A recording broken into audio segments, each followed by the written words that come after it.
ముమ్మిడివరం దగ్గర గోదావరిలో search operation మునిగింది. కమ్మనిలంక సమీపంలో సోమవారం సాయంత్రం 8 మంది యువకులు గల్లంతయ్యారు. మొత్తం 11 మంది యువకులు గోదావరిలో స్నానానికి దిగగా అందులో 8 మంది యువకులు గల్లంతయ్యారు. మొత్తం 8 మంది యువకుల మృతదేహాలు వెలికి తీశారు అధికారులు. ముమ్మిడివరం దగ్గర గోదావరిలో మరో మృతదేహం లభ్యమైంది. దీనిపైన రాజేష్ మరింత సమాచారం అందిస్తారు ఫోన్ లైన్లో. రాజేష్, చెప్పండి, అక్కడ పరిస్థితి ఎలా ఉంది ఇప్పుడు? Thank you Geetha. Doctor BR Ambedkar Konaseema జిల్లా ముమ్మిడివరం మండలం కమిలిలంక గ్రామంలో ఏవైతే గోదావరిలోకి దిగిన 11 మంది యువకులు స్నానానికి దిగి 8 మంది యువకులు అయితే గల్లంతైన విషయం తెలిసిందే. అయితే మొన్న మధ్యాహ్నం ఎవరైతే గల్లంతయ్యారో అప్పటి నుంచి కూడా సమాచారం అందుకున్న స్థానిక పోలీసులు ఘటనాస్థానం చేరుకోవడం, అయితే మొన్న సాయంత్రం నుంచి కూడా ముమ్మరంగా గాలింపు చర్యలు చేపడుతున్నారు. ఎవరైతే అక్కడ డాక్టర్ బిఆర్ అంబేద్కర్ కోనసీమ జిల్లా కలెక్టర్ గా ఉన్న R Mahesh Kumar, SP Krishnarao, RDO Madhavilatha వీరంతా కూడా ఘటనా స్థానం చేరుకుని మత్స్యకారుల సహాయంతో, ఏపీ ఎస్డీఆర్ఎఫ్ సహాయంతో కూడా మొన్న సాయంత్రం నుంచి కూడా గాలింపు చర్యలు చేపడుతున్నారు. ఇటువంటి నేపథ్యంలో చూసుకుంటే నిన్న ఉదయం 1, నిన్న మధ్యాహ్నానికి 3, నిన్న సాయంత్రానికి మరో 3, అంటే మొత్తంగా చూసుకుంటే 7 మృతదేహాలు అయితే నిన్న సాయంత్రం లభ్యమైనాయి. అయితే నిన్న సుమారు 8 గంటల సమయం వరకు కూడా గాలింపు చర్యలు చేపడుతున్న నేపథ్యంలో ఒక్కసారిగా లైట్ ఫెయిల్ అవడంతో నిన్న సాయంత్రం 8 గంటలతో ముగింపైంది. అయితే ఈ రోజు ఉదయం 5 గంటల నుంచి గాలింపు చర్యలు చేపడుతున్న నేపథ్యంలో ఈ రోజు ఉదయం అయితే మరొక మృతదేహం అయితే లభ్యమని చెప్పుకోవచ్చు. అయితే ఎవరైతే 8వ మృతదేహం సంబంధించి సబతి క్రాంతి తన ఆచూకీ కూడా లభ్యమైంది. అయితే దీనికి సంబంధించి ఎస్డీఆర్ఎఫ్ అలాగే గజయితగాలు ముమ్మరంగా గాలింపు చర్యలు చేపడుతున్న నేపథ్యంలో 8వ మృతదేహం కూడా లభ్యమైంది. అయితే ఘటనా స్థానానికి ముమ్మిడివరం ఎమ్మెల్యేగా ఉన్న ప్రభుత్వ విప్పుగా ఉన్న దాట్ల సుబ్బరాజు కూడా అక్కడ వచ్చే పరిస్థితి కాబట్టి ప్రమాదంలో గల్లంతైన 8 మందిలో కూడా చిట్ట చివరి దొరికిన క్రాంతి కాకినాడ చెందిన సబతి క్రాంతి మృతదేహం కూడా దొరికింది. ఎలా అయితే 8 మంది మృతి చెందడం కూడా చాలా బాధాకరం అని చెప్పి దిగ్భ్రాంతి కూడా వ్యక్తం చేసే పరిస్థితి కనబడింది.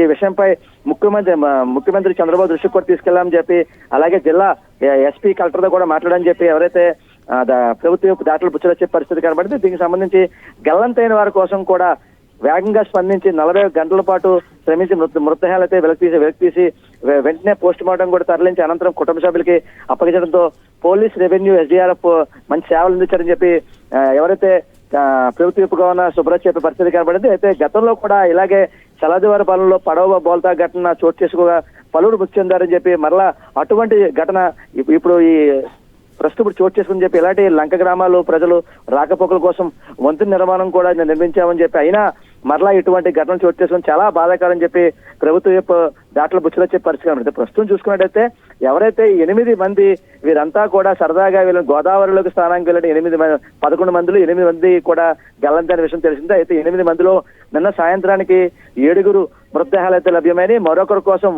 ఉదయం నుంచి గాలింపు చర్యలు చేపడుతున్న నేపథ్యంలో మరొకరు మృతదేహం అయితే లభ్యమైంది. ప్రస్తుతం చూసుకున్నట్టయితే 8 మంది గోదావరిలో గల్లంతైన 8 మంది మృతదేహాలు అయితే ప్రస్తుతం అయితే లభ్యమైనవి. దీనికోసం 8వ మృతదేహం ఏవైతే ఉందో క్రాంతి మృతదేహం కూడా ముమ్మిడివరం ప్రభుత్వ ఆసుపత్రి తరలించారు. దీనిపై అయితే పోస్ట్ మార్టం కూడా చేస్తారు. అయితే పోస్ట్ మార్టం అనంతరం కూడా వారి కుటుంబ సభ్యులకి అప్పగించే పరిస్థితి కనబడింది. అయితే 13 ఏళ్ల నుంచి 19 ఏళ్ల వయసు గల యువకులు ఒక్కసారిగా గల్లంతవడం అయితే కుటుంబానికి అయితే ఒక విచారకరం చెప్పుకోవచ్చు. అయితే చేతికి అందించిన కొడుకులు ఒక్కసారిగా ఇలాగా గోదావరిలో గల్లంతవడంతో కూడా స్థానికులకు కలవరిసే పరిస్థితి కనబడింది. మరోపక్క కుటుంబ సభ్యులు కూడా కన్నీరు మునేరే పరిస్థితి కనబడింది. దీనిపై అయితే AP CM Chandrababu Naidu, deputy CM Pawan Kalyan ఇద్దరు కూడా దిగ్భ్రాంతి అయితే వ్యక్తం చేశారు. అయితే ప్రస్తుతం చూసుకున్నట్టయితే గోదావరిలోకి దిగిన 8 మంది కూడా 8 మంది గల్లంతైన యువకులు మృతదేహాలు అయితే ప్రస్తుతం అయితే లభ్యమని, అయితే 8వ మృతదేహం కూడా స్థానికంగా ముమ్మిడివరం ప్రభుత్వ తరలించి వారి పోస్ట్ మార్టం అనంతరం కూడా వారి కుటుంబ సభ్యులకి అప్పగిస్తామని చెప్పి పోలీసులు చెప్పే పరిస్థితి కనబడుతుంది.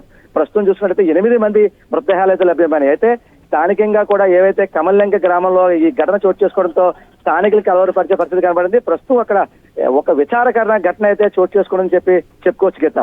అయితే రాజేష్, గతంలో కూడా ఇలాంటి సంఘటనలు జరిగినట్టు తెలుస్తోంది. మళ్ళీ పునరావృతం కాకుండా మళ్ళీ జరిగిందనమాట ఇదే సంఘటన. అయితే మళ్ళీ జరగకుండా అధికారులు చర్యలేమి తీసుకోలేదా? అధికారుల నిర్లక్ష్యం అని తెలుస్తోందా? అంటే ప్రస్తుతం చూసుకున్నట్టయితే గతంలో 2 ఏళ్ల క్రితం ఏవైతే ఈ తలాదివారి పాలెం దగ్గరలో ఉన్న పశువులంక సమీపంలో గతంలో బ్రిడ్జ్ లేదు, ఆ బ్రిడ్జికి సంబంధించి రౌండ్ పిల్లర్స్ వాళ్ళు నిర్మాణించిన పరిస్థితుల్లో ఆ ఒక్కసారిగా వరద ప్రవాహం ఎక్కువ ఉండడంతో ఆ పిల్లర్స్ కి వాటర్ తో మునిగిపోవడంతో ఏవైతే పడవ అటువంటి సమయంలో ఆ పిల్లర్ని ఢీకొట్టడం, ఆ పిల్లర్ని ఢీకొట్టిన సమయంలో పడవ బాల్తో పడ్డం. అటువంటి సమయంలో కూడా 7 విద్యార్థులు, స్కూల్కి వెళ్ళిన విద్యార్థులు వారి ఇంటికి వెళ్ళిన సమయంలో ఆ పడవ బాల్తో పడంతో ఏడుగురు కూడా అటువంటి సమయంలో కూడా వారు గల్లంతైన పరిస్థితి కనబడింది. ఆ సమయంలో కూడా 5 మృతదేహాలు అయితే లభ్యమని, మరో 2 మృతదేహాలు కూడా లభ్యం కాని పరిస్థితి.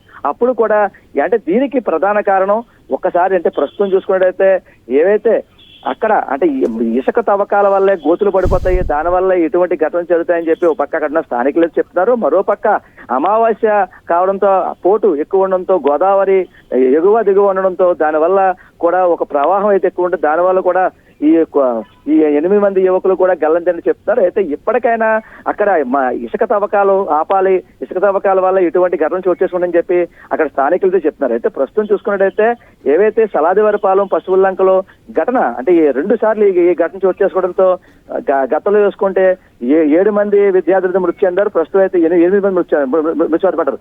అంటే ఇదే లంక ప్రాంతంలో ఇలా జరగడం చాలా దురదృష్టకరం అని చెప్పి, చాలా దురదృష్టకరం.